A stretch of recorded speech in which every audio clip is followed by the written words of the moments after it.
Donc je continue mon témoignage. Donc dans la première partie, le son n'était pas très bon, donc je vais rappeler rapidement ce que je disais. C'est que j'étais tombé au début de mon témoignage sur la parabole de la personne qui demande à Jésus que faut-il faire de bon pour entrer dans le royaume, et Jésus lui dit que Dieu seul est bon et qu'il nous demande seulement d'obéir aux commandements.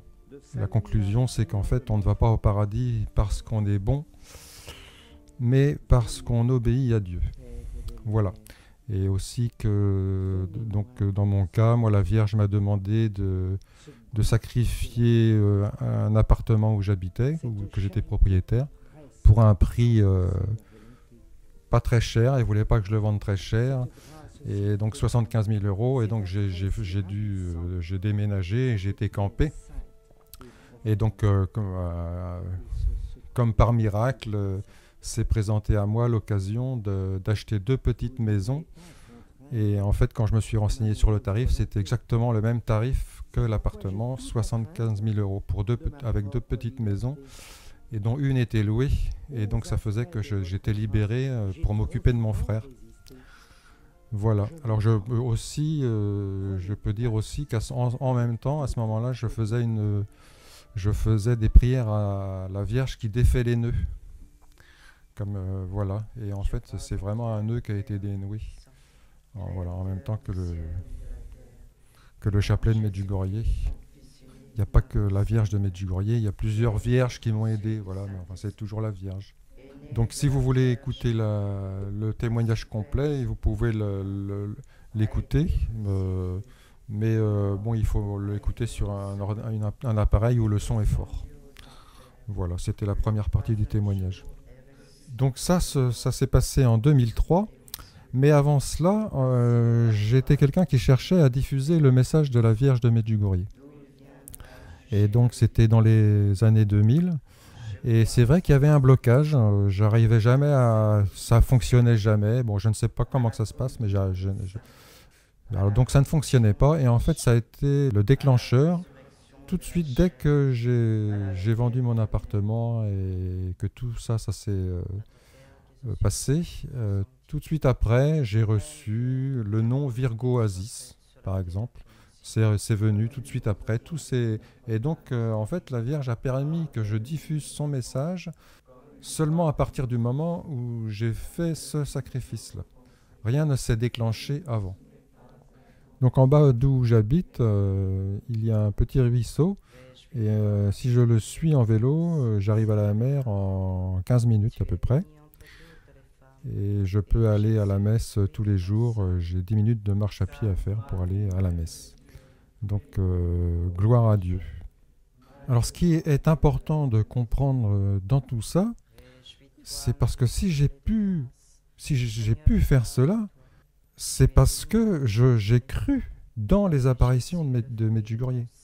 J'ai cru dans la Vierge de Medjugorje. J'ai cru que la Vierge apparaissait. Et donc, ça a amplifié ma foi. Et j'aurais jamais pu faire ça si j'avais attendu que l'Église se prononce sur Medjugorje. Quand j'entends, oui, il faut attendre la sagesse de l'Église et tout ça, mais en fait, le problème, c'est si j'avais attendu, il ne me serait rien arrivé. Donc c'est important, je veux absolument dire ça aux gens qui sont là à attendre. L'Église, c'est l'Église. D'abord, l'Église n'a rien contre Medjugorje, parce que tout le monde peut y aller. Mais si vous attendez que l'Église se prononce, vous allez complètement perdre votre temps sur la terre. Voilà, je veux juste signaler ça. Donc, il faut savoir aussi que, par exemple, moi, je connais une personne qui est une réfugiée du Rwanda, qui a donc connu la Vierge qui est apparue au Rwanda, à Kibeho. Et donc, la Vierge est apparue et elle avait prévenu les massacres au Rwanda. Quand il y a eu les massacres, il y a eu on ne sait pas combien de centaines de milliers de morts. Et donc, la Vierge a prévenu qu'il allait y avoir des massacres. Et donc, l'Église a reconnu les apparitions. Mais quand elle a reconnu les apparitions, tout le monde était mort. Donc c'est bien d'attendre que l'Église se prononce, mais au Rwanda, l'Église s'est prononcée après les massacres. Et donc il y a beaucoup d'exemples comme ça. Donc c'est une pure bêtise de dire ah bah, j'attends que le discernement de l'Église. En fait, c'est pas de la bêtise, en fait, c'est de l'incrédulité. Je ne dis pas qu'il faut être contre l'Église. Moi, je ne suis pas du tout contre l'Église. Hein. Je suis dans l'Église. Je vais à la messe tous les jours. Mais ça ne m'empêche pas d'avoir mon propre jugement. On n'est pas... et donc, la foi, c'est quelque chose de personnel. Et donc, c'est ça qui fait qu'on peut recevoir des grâces. Par exemple, le cardinal Ozer, qui est nommé par l'Église pour faire une étude sur Medjugorje en ce moment, dit lui-même qu'il y a des fruits abondants, innombrables. Et donc il y a une chose qui est quand même incroyable, donc ça fait c'est depuis 1980 que la Vierge apparaît, donc depuis 37 ans maintenant. Et il disait qu'il y a 50 millions d'hosties qui ont été distribuées à Medjugorje.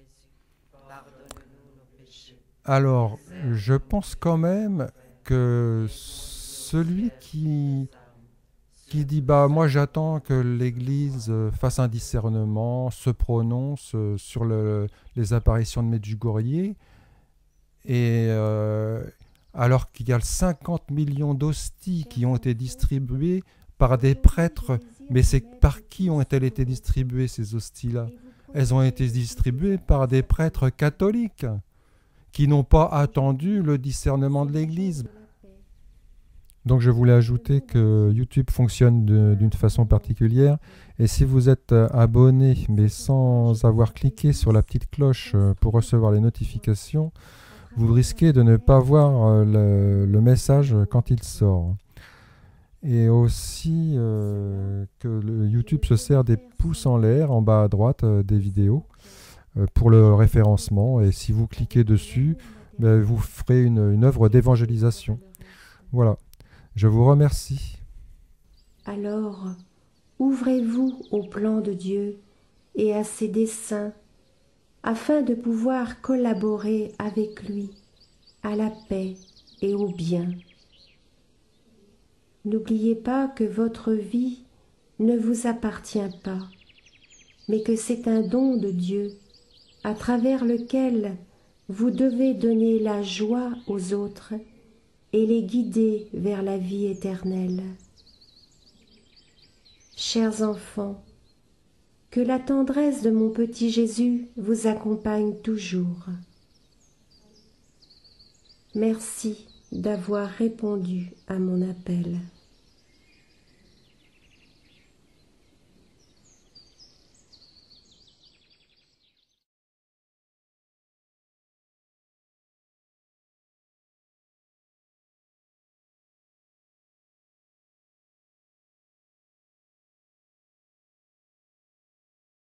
Nous avons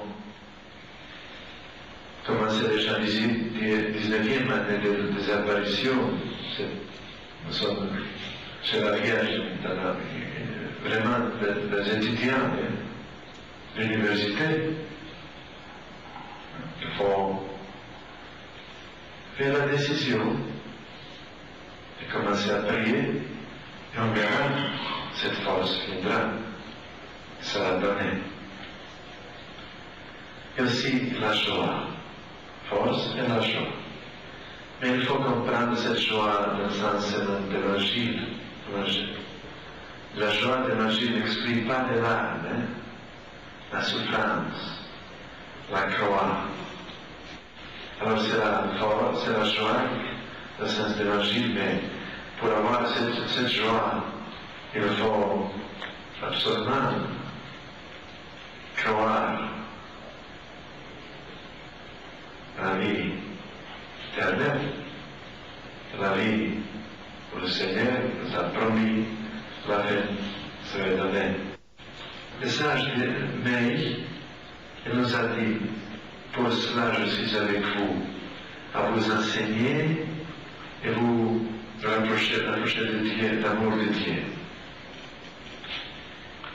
C'est très important, je pense, au début de cette année des apparitions, de discerner Mais on va voir notre relation avec la Vierge Marie. Elle est mère et maître. Pour se faire comprendre ce que signifie ça, nous l'attendons chez nous dans nos relations normales dans la famille. Avec la Vierge Mère, notre Mère, nous n'avons pas de problème. Quand elle dit, chers enfants, je vous aime, je vous protège, je prie pour vous. Si vous sauriez combien je vous aime, vous pleuriez par la joie.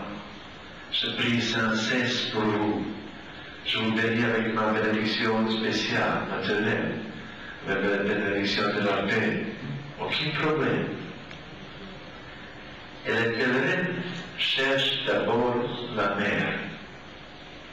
C'est qu'elle est ici présente, qu'elle vienne, elle reçoit la bénédiction, sentir sa présence. Bien, aucun problème avec ça. Mais, quand cette Vierge Mère nous dit, mes chers enfants, priez. Tous les trois parties du rosaire, le mystère joyeux, douloureux, glorieux, je ne toujours pas. La semaine du vendredi, confessez-vous chaque mois, la messe pas seulement dimanche, adorez mon Fils. Quand vous vendrez, je suis avec vous, tombez en amour avec mon Fils dans l'Eucharistie, lisez la Bible. Oh. Grâce à Dieu, vous savez, avec toute notre faiblesse, tout ce que nous avons des expériences avec notre non-faiblesse partout. Le message a touché le fin du monde. Une fois, je disais vraiment par la blague, je dis, pour la Vierge, c'était plus facile à trouver 6 enfants et les faire les voyantes qu'à trouver 5 prêtres qui sont prêts à continuer. On était attaqué par le régime, on est attaqué jusqu'au moment présent par l'évêque. Quand on dit qu'on attaque des messages et tout, c'est incroyable. Mais elle a trouvé, elle continue. Si beaucoup de monde, les petits enfants, comme la Vierge dit, acceptent ce qu'elle dit, témoignent à sa présence, les autres choses viendront.